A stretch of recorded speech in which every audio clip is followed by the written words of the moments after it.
يا أيها الذين آمنوا إذا نودي للصلاة من يوم الجمعة فاسعوا إلى ذكر الله وذروا البيع ذلكم خير لكم إن كنتم تعلمون. أعوذ بالله من الشيطان الرجيم. بسم الله الرحمن الرحيم. يا أيها الذين آمنوا اتقوا الله حق تقاته ولا تموتن إلا وأنتم مسلمون.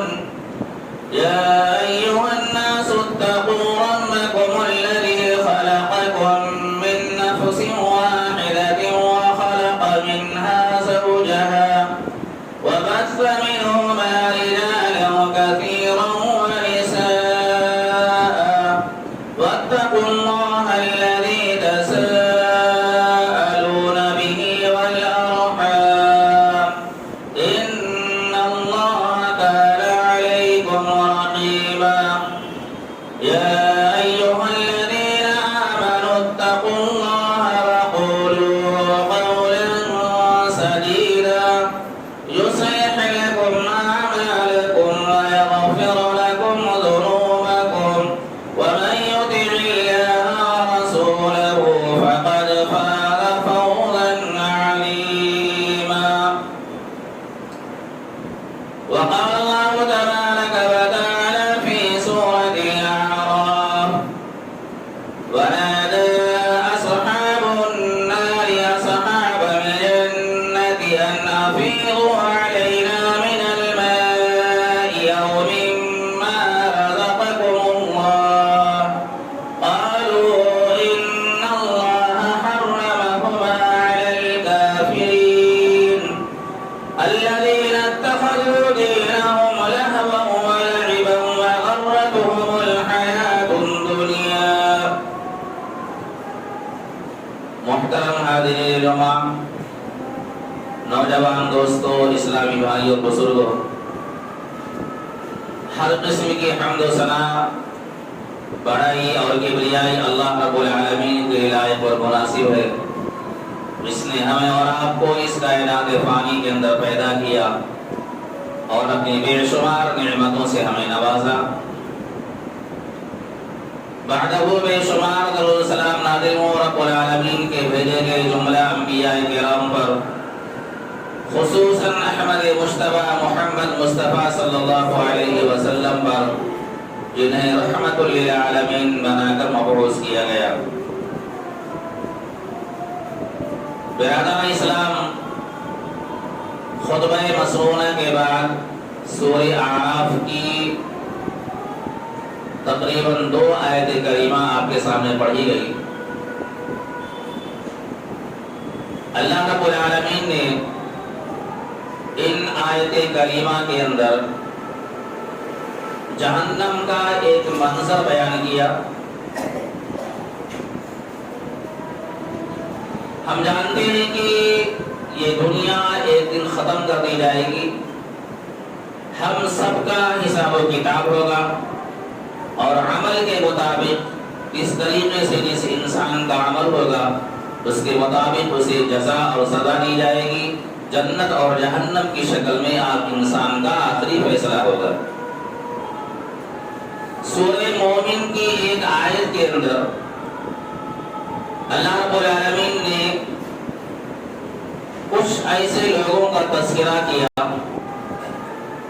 جن کی زندگی اس دنیا کے اندر اپنی مرضی کے مطابق گزر رہی ہے، جو احکام شریعت کے بالکل پابندی نہیں کرتے، اپنی مرضی کے مطابق جس طرح چاہتے ہیں اپنی زندگی گزارتے ہیں. ان کا ایک منظر سورہ مومن کی ایک آیت کے اندر اللہ رب العالمین نے پیش کیا. ان الذين كفروا ينادون لمقت الله اكبر من مقتكم انفسكم اذ تدعون الى الايمان فتكفرون. جن لوگوں نے کفر کیا یعنی حق کا انکار کیا، کل یہ جہنم کے اندر جب جہنم کی آگ میں جلیں گے تو غصے کی وجہ سے اپنے آپ پر غصہ کریں گے اور غصے کی وجہ سے اپنے ہاتھوں کو اپنے دانتوں سے چبائیں گے. اس بات کو سورہ فرقان کے اندر اللہ رب العالمین نے اس طرح بیان فرمایا وَيَوْمَ يَعَضُّ الظَّالِمُ عَلَى يَدَيْهِ يَقُولُ يَا لَيْتَنِي اتَّخَذْتُ مَعَ الرَّسُولِ سَبِيلًا. اس دن ظالم اپنے ہاتھوں کو اپنے دانتوں سے چبائے گا اور کہے گا کہ کاش میں نے دنیا کے اندر رسول اللہ صلی اللہ علیہ وسلم کے طریقے زندگی کو اختیار کیوں نہیں کیا. آج ہم اپنی مرضی سے زندگی گزار رہے ہیں. جب ہمارا دل چاہتا ہے تب ہم مسجد کی طرف رخ کرتے ہیں. جب ہمارا دل چاہتا ہے تب حلال اور حرام کی ہم تمیز نہیں کرتے. اپنی مرضی کے مطابق جیسی دل کے اندر بات آتی ہے, جس طریقے خواہشات ہمارے دلوں میں جنم لیتے ہیں, اسی کے مطابق ہماری زندگی ہو رہی. کل قیامت کے دن جب ایسے لوگوں کو جہنم میں ڈال دیا جائے گا ان کی بداعمالیوں کی بنیاد پر, تو یہ لوگ اپنے ہاتھوں کو اپنے دانتوں سے چبائیں گے اور ایک افسوس کریں گے اور کہیں گے کہ کاش دنیا کی زندگی کے اندر ہم جناب محمد رسول اللہ صلی اللہ علیہ وسلم کے طریقے کو ہم نے اپنایا ہوتا. لیکن آپ یاد رکھیں کہ وہاں افسوس صرف افسوس ہی رہے گا. آدمی افسوس ہی کرے گا, باقی یہ سب نہیں کہ میں افسوس کا کوئی نتیجہ نکل آئے, کوئی نتیجہ نکلنے والا نہیں ہے. سورہ الف لام میم سجدے کے اللہ رب العالمین نے فرمایا وَلَوْ تَرَىٰ إِذِ الْمُجْرِمُونَ نَاكِسُو رُءُوسِهِمْ عِندَ رَبِّهِمْ رَبَّنَا أَبْصَرْنَا وَسَمِعْنَا فَارْجِعْنَا نَعْمَلْ صَالِحًا إِنَّا مُوقِنُونَ. اللہ رب العالمین نے فرمایا کہ اے نبی آپ دیکھیں گے مجرموں کو نَاكِسُو رُءُوسِهِمْ عِندَ رَبِّهِمْ اپنے رب کے سامنے اپنے سروں کو جھکا کے کھڑے رہیں گے. رَبَّنَا أَبْصَرْنَا وَسَمِعْنَا اور کہیں گے اے ہمارے رب ہم نے اپنی نگاہوں سے دیکھ لیا, ہم نے تمہاری بات کو سن لیا. فَارْجِعْنَا نَعْمَلْ صَالِحًا اے میرے رب تو مجھے دنیا کے اندر بھیج دے, میں کچھ اچھا عمل کر کے آ جاؤں اور یہاں کی جو مصیبتیں اور پریشانیاں ان سے میں بچ جاؤں. فَارْجِعْنَا نَعْمَلْ صَالِحًا إِنَّا مُوقِنُونَ. اب ہمیں یقین آیا, اب ہمیں یقین آیا کہ اللہ موجود ہے, اب ہمیں یقین آیا کہ جہنم حق ہے, اب ہمیں یقین آیا کہ جہنم میں جو سزائیں اللہ کے نبی جناب محمد رسول اللہ صلی اللہ علیہ وسلم بیان کرتے تھے وہ سب سچ ہے. اب ہمیں یقین آیا. کیا اس یقین سے فائدہ ہو سکتا ہے؟ کیا اللہ رب العالمین دوبارہ دنیا میں بھیج سکتا ہے؟ کیا ہمیں موقع دے سکتا ہے دنیا کے اندر کہ جاؤ کسی تم اچھے اعمال کر کے آؤ؟ آج بات سمجھ میں نہیں آ رہی ہے. آج دنیا کے اندر ہم مست ہیں, ہمارا دل ہمارا دماغ مکمل طور پر دنیاوی زندگی کے حصول کے لیے ہے. اور آپ یاد رکھیں اللہ رب العالمین نے سورہ بنی اسرائیل کے اندر فرمایا دنیا جتنا تم چاہتے اتنا ہم تمہارے چاہنے کے مطابق ہم کو دنیا نہیں دیں گے, جتنا ہم چاہتے اتنا ہم تم کو دیں گے. اور جو آدمی آخرت کو چاہے گا, آخرت کی فکر کرے گا, اسے ہم دنیا بھی دیں گے اور آخرت بھی ہم دیں گے. آپ تاریخ دیکھیے حضرت عثمان غنی رضی اللہ تعالیٰ عنہ کی زندگی کا. مکہ سے آئے تھے, کیا لے کر کے آئے تھے؟ حضرت عبدالرحمن بن عوف رضی اللہ تعالیٰ عنہ مکہ سے آئے تھے مدینہ, تو کیا لے کر کے آئے تھے؟ جسم پر ایک کپڑا تھا جو اپنے صدر کو چھپا کر لائے. لیکن جب مکہ کے اندر انہوں نے تجارت شروع کی, اللہ رب العالمین کے احکامات کی پابندی شروع کی, حضرت عثمان غنی رضی اللہ تعالیٰ عنہ کے بارے میں تاریخ میں ملتا ہے کہ یہ 5000 غلام ان کے گھروں پر تھے جو ان کے اونٹوں کو چراتے تھے. حضرت عبدالرحمن بن عوف رضی اللہ تعالیٰ عنہ کا جب انتقال ہوتا ہے تو ان کے گھروں کے اندر 4 بیویاں ہوتی ہیں. سونے کو تقسیم کیا جاتا ہے, ان کا ورثہ تقسیم کیا جاتا ہے. سونے کاٹنے والوں کے ہاتھوں میں چھالے پڑ جاتے, اتنا سونا ان کے گھروں کے اندر موجود تھا. اللہ نے انہیں دنیا بھی دیا اور آخرت بھی دیا. تو اللہ رب العالمین نے فرمایا جتنا تم چاہتے ہو دنیا اتنا ہم تمہارے چاہنے کے مطابق نہیں دیں گے. دنیا ہم اتنا ہی تمہیں دیں گے جتنا ہم چاہیں گے. تو کیوں ہم دنیا کے پیچھے پڑ کر اپنی آخرت کو فراموش کر دیں, کیوں اپنی آخرت کو بھول جائیں؟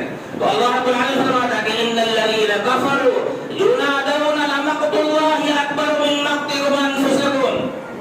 اللہ رب العالمین کافروں کو پکارے گا اور کہے گا، یہ غصے کی وجہ سے اپنی دانتوں کو چبائیں گے، تو اللہ رب العالمین فرمائے گا کہ تم سے زیادہ غصہ مجھے اس وقت آتا تھا جب میرا نبی تمہارے سامنے توحید کی دعوت دیتا تھا اور تم توحید کی دعوت کا انکار کر دیتے تھے۔ ان الذين كفروا ينادون مقت الله اکبر من مقتكم انفسكم اذ تدعون الى الايمان فتكفرون۔ جب تمہیں ایمان کی دعوت دی جاتی تھی، جب تمہیں توحید کی طرف بلایا جاتا تھا، تب تم انکار کرتے تھے، اس وقت رب العالمین کو اس سے زیادہ غصہ آتا تھا۔ لیکن اللہ نے ہمیں دنیا کے اندر اختیار دے رکھا ہے، قوت ارادہ دے رکھا ہے، حق اور باطل دونوں راستے بتلا دیے ہیں۔ تمہاری مرضی میں آئے تو حق کو اختیار کرو، تمہاری مرضی میں آئے تو حق کا انکار کرو، لیکن کل قیامت کے دن جب رب العالمین تمام اختیارات کو چھین لے گا، اس وقت انسان مجبور ہو جائے گا اور کہے گا یا لیتنی لم اتخذ، کاش کہ میں نے رسول کا طریقہ اختیار کیا ہوا تھا۔ اس لیے میرے بھائیوں، اگر آج دنیا کے اندر ہمیں پچھتاوا آ جائے، آج دنیا کے اندر اگر ہم پچھتائیں تو یہاں پچھتانے سے ہمارا فائدہ ہو سکتا ہے، لیکن کل قیامت کے دن جب پچھتائیں گے تو وہاں پچھتانے سے کوئی فائدہ نہیں ہو سکتا ہے، اس کا کوئی مداوع سامنے نہیں آ سکتا ہے۔ اللہ رب العالمین ایسے انسان کو دنیا کے اندر نہیں بھیج سکتا ہے کہ جاؤ اچھا کام کر کے آؤ اور یہاں کی جہنم سے تم بچ جاؤ۔ اللہ رب العالمین نے فرمایا وَنَادَى أَصْحَابُ النَّارِ أَصْحَابَ الْجَنَّةِ أَنْ أَفِيضُوا عَلَيْنَا مِنَ الْمَاءِ، جب جہنمی جہنم کے اندر چلے جائیں گے، وہاں کی سختیوں کو دیکھیں گے، وہاں کی پریشانیوں کو دیکھیں گے، بھوک اور پیاس سے تڑپ رہے ہوں گے، تو جو جنت کے اندر ان کے دوست ہوں گے، ان کے احباب ہوں گے، ان کے شناسہ ہوں گے، ان کے جان پہچان والے ہوں گے، ان سے کہیں گے اصحاب الجنت ان افیضوا علینا من الماء، اے میرے جنتی بھائیو، اللہ رب العالمین نے جو تمہیں کھانے کے لیے دیا ہے، جو تمہیں پینے کے لیے دیا ہے، ان افیضوا علینا من الماء او مما رزقکم اللہ، تھوڑا سا ہم کو بھی دے دو، تھوڑا سا ہم کو بھی دے دو۔ یہ بات بالکل اس طریقے سے آپ سمجھیے کہ آج اللہ رب العالمین نے آپ کو تندرست رکھا، دنیا کی زندگی دی، مال و اسباب دیا، آج ہم اللہ کے راستے میں خرچ نہیں کرتے ہیں، لیکن مرنے کے بعد یہ امید رکھیں کہ ہمارے بیٹے ہماری طرف سے خرچ کریں گے۔ یہ مغرب بھی ایسے ہوا، یہ لوگ دنیا کے اندر منمانی زندگی گزارتے تھے، اس وجہ سے کل یہ جہنم میں ڈالے جائیں گے اور جنتیوں سے کہیں گے انا فیضوا علینا من الماء ما رزقکم اللہ، اللہ نے جو تمہیں دیا اس میں سے کچھ ہمیں دے دو۔ قالوا ان اللہ حرمهما علی الکافرین، اللہ ان کی طرف سے جواب آئے گا کہ یہ تمام چیزیں کافروں کے اوپر اللہ نے حرام کر دی ہیں، یہ جنت کی نعمتیں تمہیں نہیں مل سکتی ہیں، یہ تمہارے اوپر حرام کر دے گی۔ آپ کیوں حرام کیا گیا؟ اس کی وجہ کیا تھی؟ الذین اتخذوا دینہم لعبا ولہوا، اس وجہ سے کہ جب تم دنیا کی زندگی میں تھے تو تم نے دین کو مذاق بنا رکھا تھا، کھیل اور تماشا بنا رکھا تھا، جیسا دل چاہتے تھے اس طریقے سے دین کو استعمال کرتے تھے۔ دنیا کے اندر جب تمہیں سمجھایا جاتا تھا کہ یہ شرک ہے، یہ بدعت ہے، یہ اسلام کے اندر نئی چیز کا ایجاد کرنا ہے، تم اس چیز کو نہیں مانتے تھے۔ الذین اتخذوا دینہم لعبا ولہوا وغرتہم الحیاۃ الدنیا، دنیا کی زندگی نے تمہاری نگاہوں پر پردہ ڈال دیا تھا، دھوکے میں تم کو مبتلا کر دیا تھا۔ آج آپ دیکھتے ہیں دین کو مذاق کیسے بنایا جا رہا ہے، اسلامی لبادہ پہن کر کے آج لوگوں کو دھوکا دیا جا رہا ہے، ناچ اور گانے کی محفلیں پوری رات برپا کی جا رہی ہیں مسلمانوں کے گھروں کے اندر، ان کے دروازوں کے سامنے، اور وہ بھی اسلام کا نام دے کر کے۔ یہی وہ لوگ ہیں جو دین کو مذاق بنا رکھے ہیں۔ کل قیامت کے دن جب جہنم میں ڈالے جائیں گے اور جہنمی جب یہ جنتیوں سے سوال کریں گے تو وہ جواب دیں گے کہ الذین اتخذوا دینہم لعبا ولہوا وغرتہم الحیاۃ الدنیا، تم نے دنیا کی زندگی کے اندر اپنے دین کو مذاق بنا رکھا تھا۔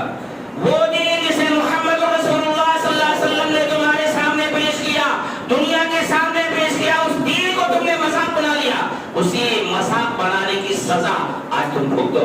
فَالْيَوْمَ نَنسَاهُمْ كَمَا نَسُوا لِقَاءَ يَوْمِهِمْ هَٰذَا وَمَا كَانُوا بِآيَاتِنَا يَجْحَدُونَ، جس طریقے سے ان لوگوں نے ہماری ملاقات کو بھلا دیا کہ مرنے کے بعد رب العالمین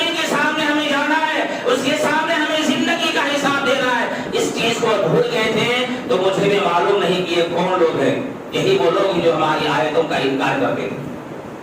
یہ منظر ہوگا اس وقت جہنم کے اندر جنتیوں اور جہنمیوں کے درمیان کا ایک مکالمہ جو آج نہیں سمجھتے ہیں، جنہیں آج دعوت دی جاتی ہے توحید کی طرف، جنہیں آج دعوت دی جاتی ہے عمل صالح کی طرف، آج جو لوگ نہیں سمجھتے ہیں کل ان کی زبان پر یہ جملہ ہوگا۔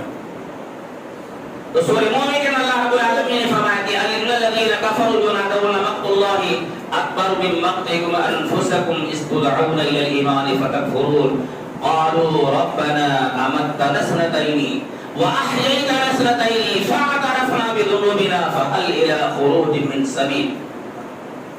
وہاں آدمی کہے گا کہ اے ہمارے رب، تو نے 2 مرتبہ ہمیں موت دی، 2 مرتبہ تو نے ہمیں زندہ کیا،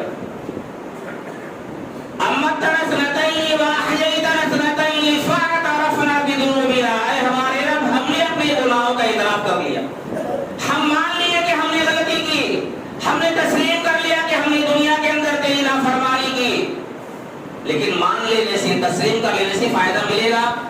فاعترفنا بذنوبنا فهل الى خروج من سبيل، اے ہمارے رب اس جہنم سے نکلنے کا کوئی طریقہ ہے تو بتلا دے، نکل جاؤ اس جہنم سے، بڑی تکلیف ہے۔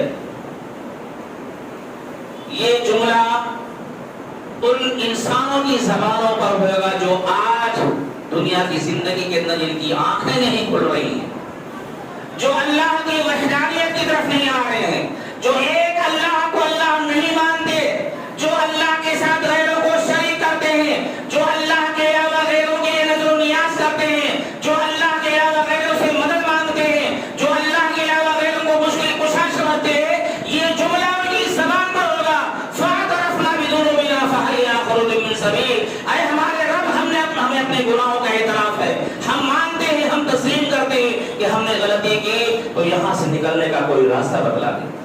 فَهَلْ إِلَىٰ خُرُوجٍ مِّن سَبِيلٍ، اللہ رب العالمین کی طرف سے جواب ہے کہ ذَلِكُمْ بِأَنَّهُ إِذَا دُعِيَ اللَّهُ وَحْدَهُ، اللہ کہے گا کہ نہیں، تمہیں جب دنیا کے اندر ایک اللہ کی طرف دعوت دی جاتی تھی تو تم انکار کر دیتے تھے، نہیں مانتے تھے، تمہیں تسلیم نہیں تھا، تم تو یہ کہتے تھے کہ پرائم منسٹر کے پاس پہنچنے کے لیے نیچے لوگوں کا سہارا لینا پڑتا ہے، ایسے ہی بزرگان دین کا سہارا لے کر ہم اللہ تک پہنچتے ہیں، تم نہیں مانتے تھے اس چیز کو۔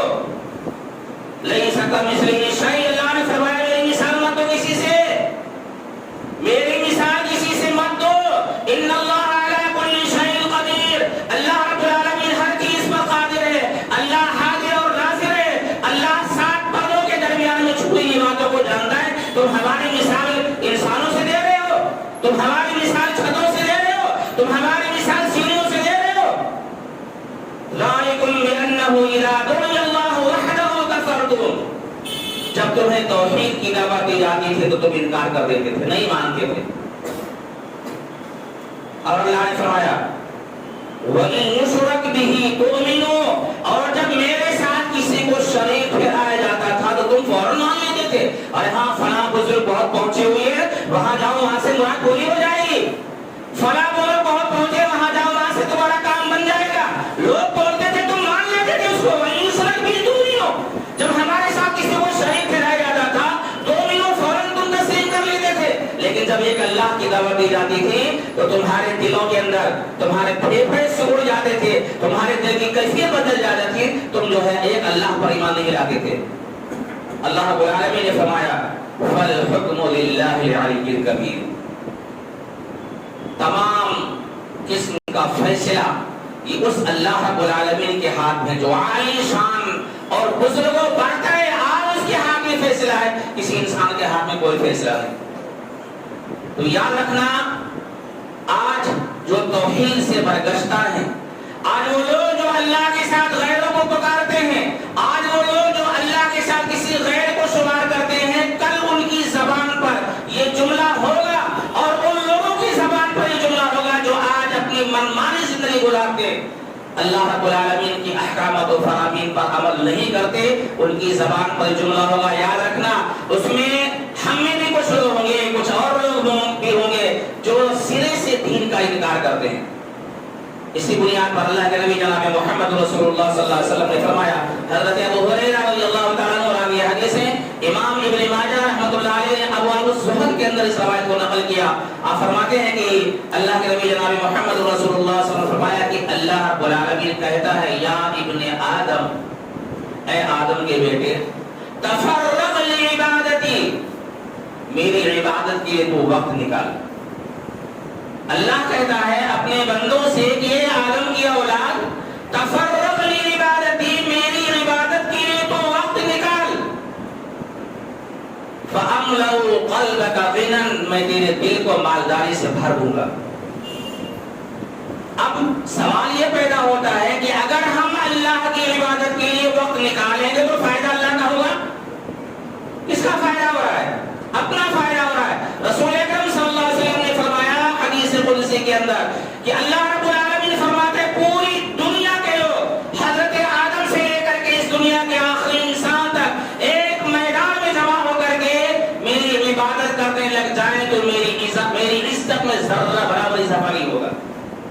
اور سب مل کر کے اگر میری نافرمانی کرنے لگ جائے تو میری عزت کے اندر ذرہ برابر کمی نہیں آ سکتی ہے. تو فائدہ کس کا ہے؟ تفرغ لعبادتی، اگر تو میری عبادت کے لیے وقت نکالے گا تو کیا ہوگا؟ املأ صدرک غنًى، میں تیرے دل کو مالدار کر دوں گا، تیرا دل غنی ہو جائے گا. اور امام سعدی رحمۃ اللہ علیہ فرماتے ہیں جس کا دل غنی ہو وہی انسان مالدار ہے. مال سے کوئی مالدار نہیں ہوتا، جو دل سے مالدار ہوتا ہے وہ اصل میں مالدار ہے. تو آپ صلی اللہ علیہ وسلم نے فرمایا کہ املأ صدرک غنًى، میں تیرے دل کو مالدار کر دوں گا. واسد فقرک، اور جو محتاجی تیرے پاس ہے، جو پریشانی تیرے پاس ہے، ان پریشانیوں کو میں دور کر دوں گا. کب؟ جب تو عبادت کے لیے وقت نکالے گا. اور آپ یاد رکھیں عبادت کے لیے جو وقت نکالنا ہے اس میں ذکر تو نہیں ہے، کیونکہ آپ روزہ دیکھیں گے تو سال میں رمضان کا روزہ، اگر آپ زکات دیکھیں گے تو سال میں ایک بار، اگر آپ حج دیکھیں گے تو زندگی میں ایک بار. لیکن اگر آپ عبادت کے لیے جو وقت دیکھیں گے اس کے اندر تو نماز کے لیے آپ کو 24 گھنٹے میں 5 مرتبہ وقت نکالنا ہے. حالانکہ اس میں نماز کا ذکر نہیں ہے، عبادت کا ذکر ہے، لیکن پتہ یہ چلتا ہے کہ عبادت سے مراد یہاں نماز ہے. نماز کے لیے تو وقت نکال، نتیجہ یہ ہوگا میں تیرے دل کو مالدار کر دوں گا اور تیری جو محتاجگی ہے، تیری جو پریشانی ہے، ان پریشانیوں کو میں دور کر دوں گا. لیکن اس کے برخلاف وَإِن لَمْ تَفْعَلْ، ایک وارننگ ہے، ایک تنبیہ ہے. وَإِن لَمْ تَفْعَلْ، اگر تو نے ایسا نہیں کیا، میری عبادت کے لیے تو نے وقت نہیں نکالا، مَلَأْتُ صَدْرَكَ شُغُلًا، تو میں تیرے دل کو کام سے بھر دوں گا. تیرے دل میں بس ہائے کام ہی کام کا نشہ تیرے کے اندر ہوگا. وَلَمْ أَسُدُّ فَقْرَكَ، لیکن نتیجہ کیا ہوگا؟ تیری محتاجگی برقرار رہے گی، تیری پریشانیاں برقرار رہیں گی. تیری پریشانیوں کو میں دور کرنے والا نہیں ہوں. اگر تم عبادت کے لیے وقت نکالو گے تو میں تمہاری پریشانی کو دور کر دوں گا، اور عبادت کے لیے وقت تم نہیں نکالو گے تو تمہاری پریشانیوں کو میں دور نہیں کروں گا. یاد رکھیے وَإِن يَمْسَسْكَ اللَّهُ بِضُرٍّ فَلَا كَاشِفَ لَهُ، اگر اللہ رب العالمین کسی انسان کو مصیبت میں مبتلا کر دے تو کسی کی مجال نہیں کہ اس کی مصیبت کو ہٹا سکتا ہو. اور اللہ نے کہہ دیا وقت نہیں نکالو گے، عبادت کی طرف نہیں آؤ گے، میں تمہیں محتاج کر دوں گا، تمہیں پریشانی سے بھر دوں گا، تمہارے دل کو فقر و فاقہ سے مبتلا کر دوں گا. کسی بھی کوئی بھی مصیبت تمہارے پاس سے جانے والی نہیں ہے. اور یہ مصیبت کو ٹالنے والا، مصیبت کو دور کرنے والا رب العالمین ہے. لہذا اس کی عبادت کے لیے وقت نکالیے. اور آپ یاد رکھیں دنیا اللہ رب العالمین کے نزدیک بالکل حقیر چیز ہے. رسول اکرم صلی اللہ علیہ وسلم حضرت سہل بن سعد رضی اللہ تعالیٰ عنہ کہتے ہیں کہ ایک مرتبہ ہم رسول اکرم صلی اللہ علیہ وسلم کے ساتھ ایک میدان کی طرف سے گزر رہے تھے. ہم نے دیکھا کہ ایک بکری کا بچہ جو مرا ہوا تھا وہ سڑ رہا تھا، اور سڑنے کی وجہ سے اس کی ایک ٹانگ اوپر ہو گئی تھی. رسول اکرم صلی اللہ علیہ وسلم نے ہم صحابہ کرام کو مخاطب کر کے وہ فرمایا کیا اس بکری کے بچے کو دیکھو، اس کے مالک کو اس کی ضرورت تھی، اس کے مالک کو اس کی ضرورت نہیں تھی، اس وجہ سے لا کر کے یہاں پھینک گیا. آپ صلی اللہ علیہ وسلم فرماتے ہیں قسم اس ذات کی جس کے ہاتھ میں جان ہے، جس طریقے سے اس مالک کے، جس طریقے سے اس بچے کے مالک کو اس کی ضرورت نہیں تھی، ایسی اللہ رب العالمین کے نزدیک دنیا کی کوئی قدر و قیمت نہیں. دنیا کی کوئی قدر و قیمت نہیں. اگر اللہ کے نزدیک اس دنیا کی قدر و قیمت مچھر کے پر کے برابر بھی ہوگی تو میں کسی کافر کو ایک جو ہے گھونٹ میں ایک قطرہ پانی میں نہیں دیتا. کوئی حقیقت نہیں اس دنیا کی. بس دنیا سے آپ اتنا فائدہ اٹھائیں کہ آپ کھاتے پیتے رہیں, کھانے پینے میں کوئی دقت نہ رہے, کوئی پریشانی نہ رہے. لیکن جیسے ہی آپ کو ندا دی جائے, جیسے ہی آپ کو اللہ کی طرف دعوت دی جائے, اپنے کام کو چھوڑ کر کے آپ اللہ رب العالمین کی عبادت کے لیے آئیں گے. یاد رکھیے اللہ کے نبی صلی اللہ علیہ وسلم نے فرمایا, اللہ رب العالمین کا قول ہے کہ میں اس آدمی کے فقر و فاقہ کو, محتاجی کو, پریشانی کو دور کر دوں گا جو شخص میری عبادت کے لیے وقت نکالے گا. اگر اس کی عبادت کے لیے ہم وقت نکالتے ہیں تو ہماری زندگی, دنیا کی زندگی بھی خوشحال ہوگی, مرنے کے بعد جو زندگی ہوگی وہ بھی خوشحال ہوگی. اللہ رب العالمین سے دعا ہے کہ رب العالمین ہم تمام مسلمانوں کو حسن عمل کی توفیق عطا فرمائے. آمین. بارک اللہ لنا ولکم فی القرآن العلیم ونفعنا وإیاکم بالآیات والذکر الحکیم انہ تعالی جواد کریم مجید غفور.